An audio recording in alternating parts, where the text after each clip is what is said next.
What is amazing is that we had 81 participants reduce their addictive behavior patterns by 75%. In addition to that, depression rates went down by 80%, which was amazing. And this was all within 90 days. And the numbers got even better as time went on.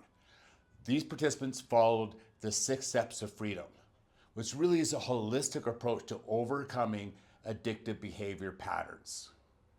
The first step could be the most important, and that's uncovering the original trauma. All addiction is based in unresolved trauma. This trauma is hidden to our conscious mind. Can we truly succeed without knowing the root of our addiction? This was where I was at when I was going through my process. There I was, CEO, world-class athlete. I know you've heard me say this before, had everything in my life. I was going through a very stressful time, and I thought I was the last person to be addicted to anything. But that unseen, that unresolved trauma came up.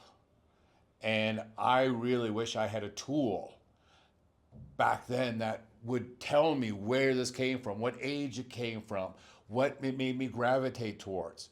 So I made 2 amazing assessment tools for you, and they're both free, and I can't wait to use them, and please let me know how it goes.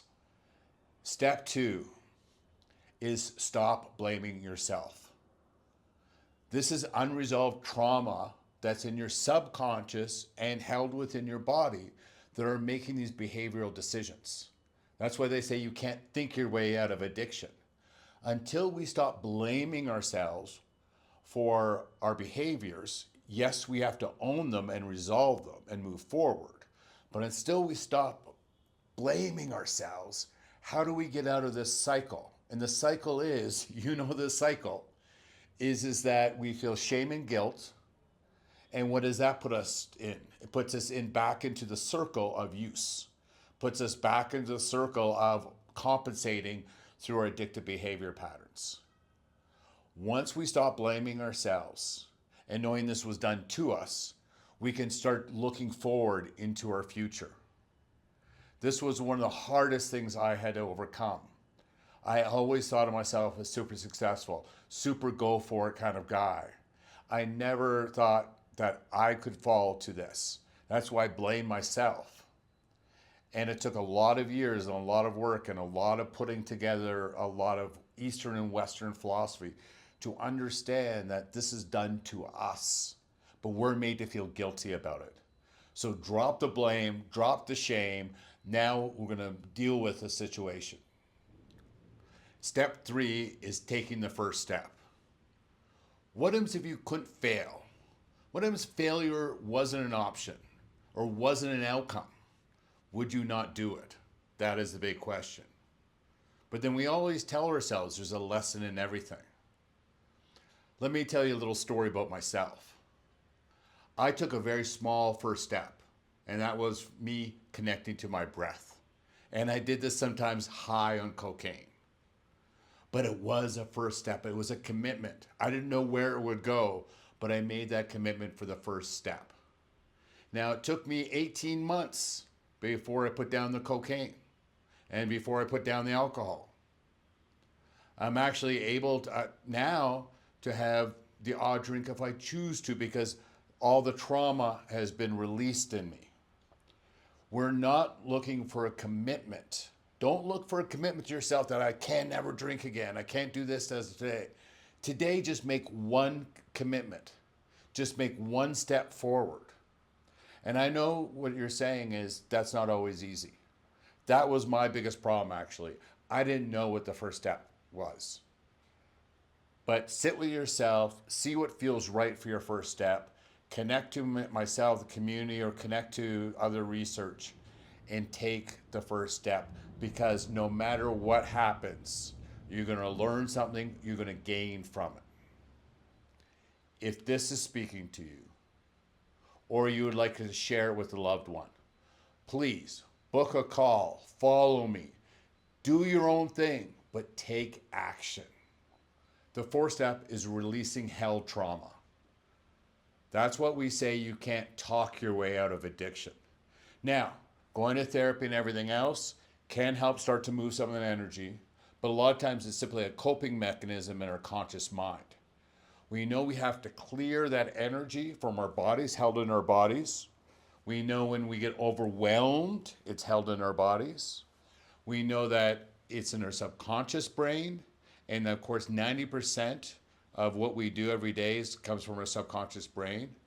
I don't know why we're not taught in school about the body, the subconscious, and conscious mind, because it is always so powerful.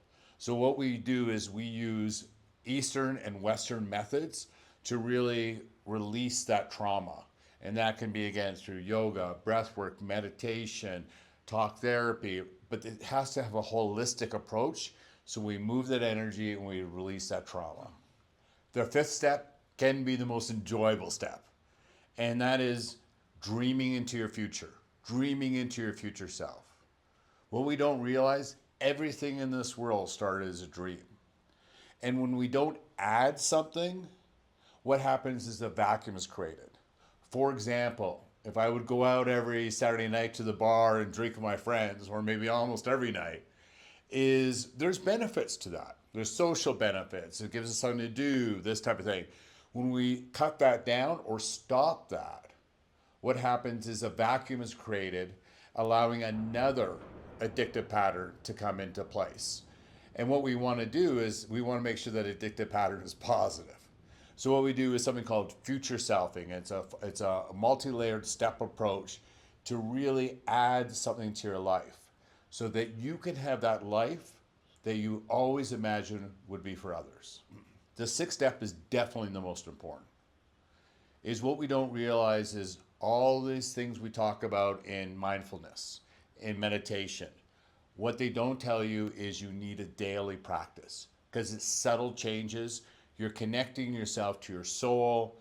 You're creating space between input and reaction. You're viewing yourself and living in trust. Trust that this new future self is coming, that you are going to be attracting joy, abundance, and love. To stay in this, we need a daily practice. You need daily support. This is where the AA groups do a wonderful job of creating that support. I believe this is a great addition to this, is really doing the whole holistic approach. And those 60,000 or whatever they cost retreats can do a really amazing holistic approach. However, what happens is once the person's left, they're kind of to a certain extent on their own. So what we need is we need a daily practice. We need a daily check-in.